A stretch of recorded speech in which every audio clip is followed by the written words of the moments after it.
ಇಲ್ಲಿವರೆಗೆ ನಮ್ಮ ದೇಶದಲ್ಲಿ ರಾಜಕಾರಣ ಹೇಸಿಗೆ ತಿನ್ನುವವರು ಮತ್ತು ಗಲೀಜುಗಳ ಉದ್ಯಮ ವೃತ್ತಿಯಾಗಿತ್ತು. ಅಟ್ಲೀಸ್ಟ್ ಮೆಜಾರಿಟಿ ಎಲ್ಲರೂ ಅಲ್ದಿದ್ರೆ.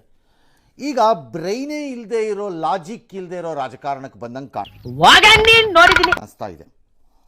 ಭಾರತದ ಬಳಿ, ಭಾರತದ ಹತ್ತಿರನೂ ಅಲ್ಲ, ಬುಡಕ್ಕೆ ಬಂತ ಅಂತ ಇಲ್ಲೇನೋ ಒಂದು ಕೇಳಿಸ್ಕೊಂಡೆ. ಈಗ ನಮ್ಮ ಬುಡಕ್ಕೆ ಬಂದೂ ಇಲ್ಲ, ಅದು ಹತ್ತಿರದಲ್ಲಾಗಿರ್ಬೋದು. ಶ್ರೀಲಂಕಾ ಬಳಿ ಇರಾನ್ನ ಐರಿಸ್ ದೇನಾ ಯುದ್ಧ ನೌಕೆಯನ್ನು ನಿನ್ನೆ ಅಮೆರಿಕದ ಜಲಾಂತರ್ಗಾಮಿ ಒಂದು ಹೊಡೆದು ಉರುಳಿಸಿತ್ತು. ಅದು ಈಗ ನಮ್ಮ ದೇಶದಲ್ಲಿ ಕೋಲಾಹಲಕ್ಕೆ ಕಾರಣ. ನಮ್ಮ ಬುಡದಲ್ಲೇ ನಡೀತಾ ಇದೆ ಯುದ್ಧ. ನಮ್ಮ ಬುಡದಲ್ಲಿ ಅಂದರೆ ಎಲ್ಲಿ? ಯಾವುದು ನಮ್ಮ ಬುಡ? ಎಲ್ಲಿಗೆ? ದನ ಮೀಸಕ. ಹಾಗಾದ್ರೆ ನೆಕ್ಸ್ಟ್ ಶ್ರೀಲಂಕಾ ದಾಟದ ಮೇಲೆ ಬಂದರೆ, ಇನ್ನೊಂದು ದೇಶ ಬಂದರೆ ಅಲ್ಲಿ ನಡೆದ್ರೆ ಅದು ಬುಡಾನಾ? ಬುಡ ಅನ್ನೋಕ್ಕೆ ಅರ್ಥ ಏನು? It has to happen in my territory. ನನ್ನ ಬುಡಕ್ಕೆ ಬಂದಿದ್ರೆ.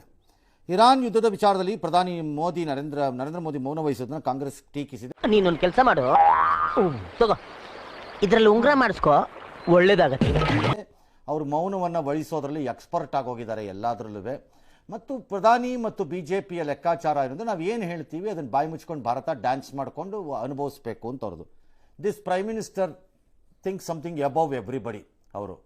ಅವ್ರಿಗೆ ಆಗಲ್ಲ, ನಿಮ್ಮಂತವ್ರನ್ನ ಅರ್ಜೆಂಟ್ ಆಗಿ ಪೊಲೀಸ್ ಹಿಡ್ಕೊಡ್ಬೇಕು. ಹೌದು, ಆ ಥರದ್ದೆಲ್ಲ ಅಪ್ಲೈ ಆಗಲ್ಲ ಅವ್ರಿಗೆ. ಅವ್ರು ಹೇಳಿದಾಗ ಮಾಡಿದಾಗ ಆಗ ಅದು ಅಮೃತವೆಂದು ನೀವು ಸ್ವೀಕಾರ ಮಾಡ್ಕೋಬೇಕು. Why did the prime minister keep silent ನಾರ್ ಇಂಡಿಯಾ ಆರ್ ನೇವಿ? ನಿನ್ನೆ ಏನು ಕತೆ ಕಾಯ್ತಾ ಇದ್ರ ಅಥವಾ ಏನು ತಿಂತಾ ಇದ್ರಿ ಎಲ್ಲರೂ? ನೀವೆಲ್ಲ ಏನು ಸಂಬಳ ತಿನ್ನಲ್ವಾ ನೀವೆಲ್ಲ? ಒಳ್ಳೇದು ಮಾಡ್ತದ ಜನ್ಮಕ್ಕೆ ಹೋಗೋ ಅಯೋಗ್ಯರು. ಏನು ಮಾಡ್ತಿದ್ರಿ ಎಲ್ಲ? ನಿನ್ನೆ ಮಣ್ಣು ತಿಂತಿದ್ರ ಕೂತ್ಕೊಂಡು, ಟೋಪಿಗಳು ಹಾಕ್ಕೊಂಡು, ಗರಿಗರಿ ಬಟ್ಟೆಗಳನ್ನು ಹಾಕ್ಕೊಂಡು. ಇಡಿಯಟ್ಗಳ ಥರ ಆಡ್ತಾರೆ. ನೆನ್ನೆ ರಿಯಾಕ್ಟ್ ಮಾಡೋದು ಬಿಟ್ಬಿಟ್ಟು ಅದಕ್ಕೆ ಇವತ್ತು ಪ್ರತಿಕ್ರಿಯೆ ಅಂತೆ. ಮಲಕ್ಕಂಡು ಅಯ್ಯಯ್ಯೋ ಬುಡ್ಬುಡಿಕೆ ಇಟ್ನಲ್ಲಪ್ಪ ಬಗ್ನಿಗುಟ್ಟು ಬಾ ಅಳ್ಳಾಡ್ಕೊಂಡು ವಿದೇಶಾಂಗ ನೀತಿ ಅಂತೆ ತಲೆ. ಆ ವಿದೇಶಾಂಗ ಇಲಾಖೆ ಅನ್ನೋಂಥದ್ದು ಬೋಗಸ್ಸು. ಬರೀ ಪೋಸ್ಟ್ ಕೊಟ್ಕೊಂಡು ಸೆಂಟ್ ಹೊಡ್ಕೊಂಡು ಓಡಾಡೋ ಗಿರಾಕಿಗಳಲ್ಲಿ ಇರೋದಲ್ಲಿ ಒಂದು ಕಾಲ ಅಣಿ ಲಾಭ ಇಲ್ಲ. ನಾನು ಅವತ್ತಿಂದ ಕೇಳ್ತಾ ಇದ್ದೀನಿ, ನಮ್ಮ ದೇಶದ ವಿದೇಶಾಂಗ ಇಲಾಖೆಯಿಂದ ನಮಗಾಗಿರೋ ಲಾಭ ಏನು? ಇಲ್ಲೊಂದು ಸಮಸ್ಯೆ ಖಂಡಿತ ಇದೆ. ಏನೂ ಆಗಿಲ್ಲ ನಮ್ಗೆ ಅವರಿಂದ. ಬರೀ ಪೋಸು, ಫೋಟೋಗಳು, ಮೀಟಿಂಗ್ಗಳು, ಕಾರ್ಯಕ್ರಮಗಳು ಅಷ್ಟೇ ಅವರಿಂದ ಆಗಿರೋದು. ನಮಗೆ ಎಂಥದ್ದೂ ಆಗಿಲ್ಲ ಅವರಿಂದ. ನೇಪಾಳದಲ್ಲಾಯಿತು, ನಮಗೇನು ವಾರ್ನಿಂಗ್ ಇಲ್ಲ. ಶ್ರೀಲಂಕಾಲಾಯಿತು, ನಮಗೇನು ವಾರ್ನಿಂಗ್ ಇಲ್ಲ. ಏನು ಅರ್ಥವೇ ಆಗ್ತಿಲ್ವೇ ಈ ಕೇಸು? ಎಳೆ ಮಗು ಆಗಿದ್ದಿದ್ರೆ ಓಕೆ. ಇನ್ನೆಲ್ಲ ಮಾರಿಷಿಯಸ್ ಆಯಿತು, ನಮಗೇನು ವಾರ್ನಿಂಗ್ ಇಲ್ಲ. ಮಾಲ್ಡೀವ್ಸಲ್ಲಿ ಹಿಡ್ಕೊಂಡು ರುಬ್ಬಿದ್ರು, ನಮಗೇನು ವಾರ್ನಿಂಗ್ ಇಲ್ಲ. ಯಾವುದ್ರಲ್ಲೂ ಏನೂ ಇಲ್ಲ. ಸುಮ್ಮನೆ ಹಿಂಗೆ ಸೂಟ್ ಹಾಕೊಂಡು ಬುಟ್ ಹಾಕೊಂಡು ಸೆಂಟ್ ಹಾಕೊಂಡು ಓಡಾಡ್ತಾರೆ. ಇದು ಎಂಥ ವಿದೇಶಾಂಗ ಇಲಾಖೆ? ದೇವರೇ ಕಾಪಾಡಬೇಕು ಇದನ್ನು. ಸರಿ, ಭಾರತದ ವಿದೇಶಾಂಗ ಇಲಾಖೆ ಈಗ ಪ್ರತಿಕ್ರಿಯೆ ಕೊಡ್ತಿದ್ದಾರಂತೆ. ಅದು ಬಂದಿತ್ತು ನಮ್ಮ ದೇಶಕ್ಕೆ, ಬಟ್ ಅದು 25ನೇ ತಾರೀಕಿಗೆ ಹೊರಟೋಗಿತ್ತು ನಮ್ಮ ದೇಶದಿಂದ ಅಂತ. ಈ ಫ್ಯಾಕ್ಟ್ ನೆನ್ನೆ ಹೇಳಕ್ಕೆ ಏನು ಬಡ್ದಿತ್ತು ನಿಮ್ಗೆ? ನಾಲ್ಗೆ ಸತ್ತೋಗಿತ್ತಾ ನಿಮ್ಮದು? ಯಾಕಿಷ್ಟು ದ್ವೇಷ? ನಾನು ಏನು ತಪ್ಪು ಮಾಡಿದ್ದೀನಿ? ಅದನ್ನು ಯಾರು ಕೇಳಬಾರ್ದು. ಅದನ್ನು ಯಾರು ಕೇಳಿಬಿಟ್ರೆ ಅವನು ದೇಶದ್ರೋಹಿ, ಅವನು ಪಾಕಿಸ್ತಾನದ ಪರ, ಅವನು ಮುನೀರ್ದು ತಮ್ಮ. ಶಬಾಜ್ ಶರೀಫ್ ಎಂಬ ಐಲ್ ದೊರೆಗೆ ಭಿಕ್ಷುಕ ಇದ್ದಾನಲ್ಲ, ಅವನು ಕಚೀನು. ಏನು ಇವರೊಬ್ಬರೇ ಇಳಿದು ಬಂದಿರೋರು ರಾಷ್ಟ್ರಭಕ್ತರಾಗಿ, ದೇಶಭಕ್ತರಿಗೆ ಮೂತಿ ಕೊಡಿಬೇಕು ಹಿಡ್ಕೊಂಡು ಮಾತಾಡೋರಿಗೆಲ್ಲ. ಈ ವೇಳೆ ಇರಾನ್ ವೇಳೆ ಅಮೆರಿಕ ಭಾರತದ ಬಂದರುಗಳನ್ನು ಬಳಸ್ತಾ ಇದೆ ಅನ್ನೋ ವದಂತಿ ಸಂಪೂರ್ಣ ಸುಳ್ಳು. ಇದು ನೆನ್ನೆ ಬಂದಿತ್ತು.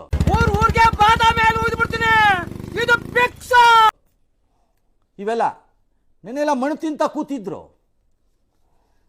ಅಂತಾರಾಷ್ಟ್ರೀಯ ನೀರಿನಲ್ಲಿ ಆಗಿದೆ ಆಘಾತಕಾರಿ ಕೃತ್ಯ ಡ್ಯಾಶ್ ಡ್ಯಾಶ್ ಅಂತೆಲ್ಲ ಹೇಳಿ ಇರಾನ್ನ ವಿದೇಶಾಂಗ ಮಂತ್ರಿ ಮೆಲ್ಲಗೊಂದು ಬತ್ತಿ ಇಟ್ಟಿದ್ದಾರೆ. ಕರೆಕ್ಟಾಗಿ ಇಟ್ಟಿದ್ದಾರೆ ಅವರು ಒಂದು ಬತ್ತಿನ. ಅದೇನು ಬತ್ತಿ ಇಟ್ಟಿದ್ದಾರೆ ಅಂದರೆ, ಇದು ನಾವು ಭಾರತದ ಅತಿಥಿಯಾಗಿದ್ದಂತಹ ಹಡಗಿದು ಫ್ರಿಗೇಡ್, ಅದು ಆ್ಯಕ್ಚುಲಿ ಫ್ರಿಗೇಡು, ಇರಾನ್ದು ಯುದ್ಧ ನೌಕೆ. ಅದನ್ನು ಹೊಡೆದಾಕಿದ್ದಾರೆ ಅಮೆರಿಕದವರು ಅಂತ. ಅದೊಂದು ಬತ್ತಿ ಹೊಡ್ಸ್ಕೊಂಬಂದ್ರ ಹೋಗಿ ನೆಣಕಂಡು ಸಾಯ್ರಿ ನನ್ನ ಮಕ್ಕಳು. ನಾವು ಇಡುವ ಕಾರ್ಯಕ್ರಮ ಅದು ಅವ್ರದ್ದು. ಆ ಬತ್ತಿ ಇಡುವ ಕಾರ್ಯಕ್ರಮಕ್ಕೆ ಈ ಬಕ್ರಾಗಳಿದಾರಲ್ಲ ನಮ್ಮಲ್ಲಿ, ಲಕ್ಷಗಟ್ಟೆ ಸಂಬಳ ತಗೊಂಡು ಸೂಟು ಬೂಟು ಹಾಕ್ಕೊಂಡು ಒಂದು ಸ್ವಲ್ಪ ಬಿಳಿ ಕೂದಲು ಒಂದು ಸ್ವಲ್ಪ ಕರಿ ಕೂದಲು ಇಟ್ಕೊಂಡು ಆಗಾಗ ಕನ್ನಡಕ ಹಿಂಗೆ ಅನ್ಕೊಂಡು ಸೆಂಟ್ ಹಿಡ್ಕೊಂಡು ಓಡಾಡೋ ಗಿರಾಕಿಗಳು ಇದ್ದಿದ್ರೆ ಬರೀ ಡಿಚ್ಚಿ ಹೊಡೆದೇ ಸಾಯಿಸ್ಬಿಡ್ತಾ ಇದೆ. ಏನ್ ಮಾಡ್ತೀಯಾ? ಬ್ರಹ್ಮನ್ ಮಿಸ್ಟೇಕ್, ಹೆಣ್ಣಾಗ್ಬಿಟ್ಬಿಟ್ಟಿದ್ಯಾ. ಇದಾರಲ್ಲ ಇವರು ಈ ಬಕರಾಗಳು. ವಿಪಕ್ಷ ನಾಯಕ ರಾಹುಲ್ ಗಾಂಧಿ ನಮ್ಮ ಹಿತ್ತಲಿಗೂ ಬಂದಿದೆ, ಪ್ರಧಾನಿ ಮೌನವಾಗಿದ್ದಾರೆ ಅಂತಲ್ಲ. ಕಾಂಗ್ರೆಸ್ ಏನು ಹೇಳ್ತಾ ಇದೆ? ಭಾರತದ ವಿದೇಶಾಂಗ ನೀತಿ ಹಾದಿ ತಪ್ಪಿದೆ. ಈ ಬಡತವಿಂದ ದೇಶ ಉದ್ಧಾರ ಆಯ್ತದ? ಹಾದಿ ತಪ್ಪಿದೆ ಅನ್ನಕ್ಕಾಗಲ್ಲ, ಬಟ್ ವಿದೇಶಾಂಗ ನೀತಿ ಹೇಗಿದೆ ಅಂತಂದ್ರೆ, ನಾನು ಮಾಡಿದ್ದು ಸರಿ, ಬಾಯಿ ಮುಚ್ಕೊಂಡು ಒಪ್ಕೋ ಅನ್ನೋ ಥರದ ದಿಮಾಕಿನ ಗಿರಾಕಿಗಳು ಸೇರಿದಂಗಿದೆ ಅಲ್ಲಿ nobody is answerable. That foreign affairs minister is not answerable to anybody. And Modi ಅವ್ರನ್ನ ನಂಬಿಕೊಂಡು ಫುಲ್ ಕೂತಿದ್ದಾರೆ. ಆಮೇಲೆ ಮೋದಿನ ಯಾರು ಆನ್ಸರ್ ಕೇಳಾಗಿಲ್ಲ ಪ್ರಶ್ನೆನ ಈ ದೇಶದಲ್ಲಿ. ಮೋದಿಗೆ ಯಾರು ಪ್ರಶ್ನೆನೇ ಕೂಡದಪ್ಪ ಈ ದೇಶದಲ್ಲಿ.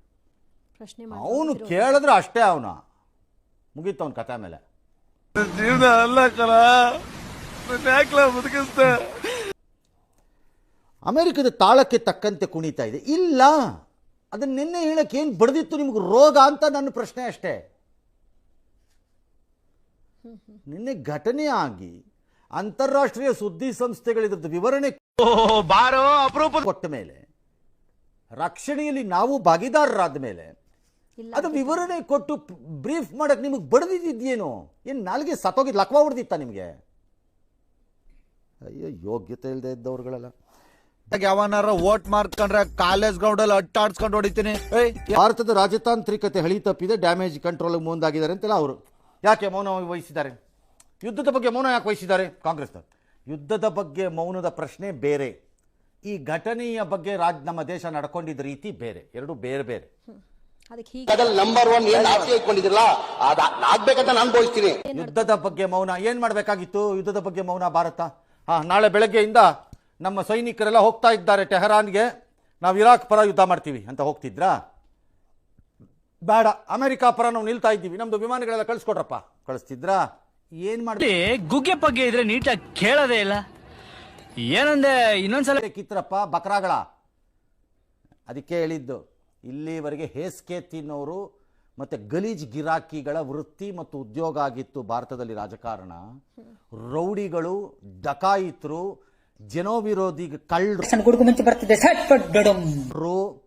ಇವ್ರದ್ದೆಲ್ಲ ಆಗಿತ್ತು ಇಲ್ಲಿವರೆಗೆ. ಮತ್ತೆ ಹೇಳ್ತೀವಿ, ಅಟ್ಲೀಸ್ಟ್ 70%, ಇನ್ನೊಂದು 30% ಒಳ್ಳೆಯವರೇ ಇರ್ಬೋದು. ಈಗ ಏನಾಗಿದೆ ಅಂದರೆ, ಬ್ರೈನ್ ಇಲ್ಲದೆ ಇದ್ದವರು, ಬ್ರೈನ್ ಡೆಡ್ ಆದವರು, ನಾಲ್ಗೆಗೆ ಸ್ವಾಧೀನ ಇಲ್ಲದೆ ಇದ್ದವರು, ಇವರೆಲ್ಲ ಇದ್ದಾರೆ ಈಗ ಸರ್ಕಾರದಲ್ಲಿ. ಕಾಂಗ್ರೆಸ್ ಪ್ರಶ್ನೆಗೆ ಬಿಜೆಪಿ ಹೇಳುತ್ತೆ, ಇರಾನ್ ಯುದ್ಧಕ್ಕೆ ಸುಮ್ಮನೆ ತಾಳೆ ಹಾಕ್ತಾ ಇದ್ದೀರಿ, ನಾವೆಂಗೆ ಹೊಣೆ ಇದು? ಈ ವಿಚಾರದ ನಮ್ಮನ್ನ ಯಾಕೆ ದೂಷಿಸ್ತೀರಿ? ಅಂತಾರಾಷ್ಟ್ರೀಯ ದೊಡ್ಡ ಇವ್ರ ಫಾಲೋವರ್ ಮೋಹನ್ ಚಂದ್ರ ಚಂದ್ರ ಭಾರತ ರೀ ಮಿಸ್ಟರ್ ಅಮಿತ್ ಮಾಳವಿಯ, ಸುಮ್ಮನೆ ಕೂತ್ಕೊಂಡು ಬೆಳಗ್ಗೆ ಮಧ್ಯಾಹ್ನ ಚುಚ್ಚೋದಲ್ಲ. ಇಲ್ಲಿ ಕೇಳಬೇಕಾಗಿತ್ತು ರೀ, ನಿಮ್ಮ ಸರ್ಕಾರನ ಮಣ್ಣು ತಿಂತಿದ್ರ ನೆನ್ನೆ ಅಂತ. ಇವತ್ತೇನ್ರಿ ಕೇಳೋದು? ನೀವು ಬಂದು ಬುರುಡೆನ ಪುಕ್ಕಟ್ಟೆ ದೊಡ್ಡ ಮನುಷ್ಯ ಬಂದ್ಬಿಟ್ರು ಇಲ್ಲಿ, ಕಂಡಿದ್ದಕ್ಕೆಲ್ಲ ಹಾಕ್ಕೊಂಡು ಚುಚ್ಕೊಂಡಿಲಿ. ಇದೇ ಪ್ರಶ್ನೆಗೆ ನಿನ್ನೆ ಉತ್ತರ ಕೊಡೋಕ್ಕೇನು ಬಡ್ದಿತ್ತ ರೋಗ ನಿಮಗೆ? ಏನಿ ಅಮಿತ್ ಮಾಳವಿಯ ಹೇಳಿದ್ದನ್ನೆಲ್ಲ ಇದು ತಗೊಂಬಿಟ್ಟು ಪ್ರೋಕ್ಷಣೆ ಮಾಡ್ಕೋತೀವಿ ಮೈ ಮೇಲೆ ನಿಮ್ಮ ಯೋಗ್ಯತೆಗಳಿಗೆ. ಮಾರ್ಚ್ 4 ಇದೆಲ್ಲ ಯಾಕಾಗಿದೆ ಅಂದರೆ, ದಿಮಾಕು ಕೇಂದ್ರದಲ್ಲಿ ಭಾಳ ಜನ ದಿಮಾಕು ಬಂದ್ಬಿಟ್ಟಿದೆ, ಕೊಪ್ಪು ಬಂದ್ಬಿಟ್ಟಿದೆ ಅವ್ರಿಗೆ. ನಮ್ಮನ್ನ ಏನು ಮಾಡ್ಕೊಳಕ್ಕಾಗಲ್ಲ ಯಾವನೂ. ಹಿಂದೂ ಮುಸ್ಲಿಂ ತೋರಿಸ್ತಾ ಇದ್ರಾಯ್ತು, ಗೆದ್ಕೊಂಡು ಹೋಯ್ತಾ ಇರ್ಬೋದು ನಾವು ಅಂತ. ಅವ್ರು ಗಂಡ್ಸಾಗಿರಿ ಇವತ್ತು ಬಿಡಕ್ಕೆ ಕೇಳಿದ್ರಿ, ಅದನ್ನ ಇವತ್ತು ಬಿಡ್ಲಿಲ್ಲ. ದಯವಿಟ್ಟು ನೀವುಗಳು ಸುಮ್ಮನೆ ಟೈಮ್ ಪಾಸ್ ಮಾಡಬೇಡ್ರಿ.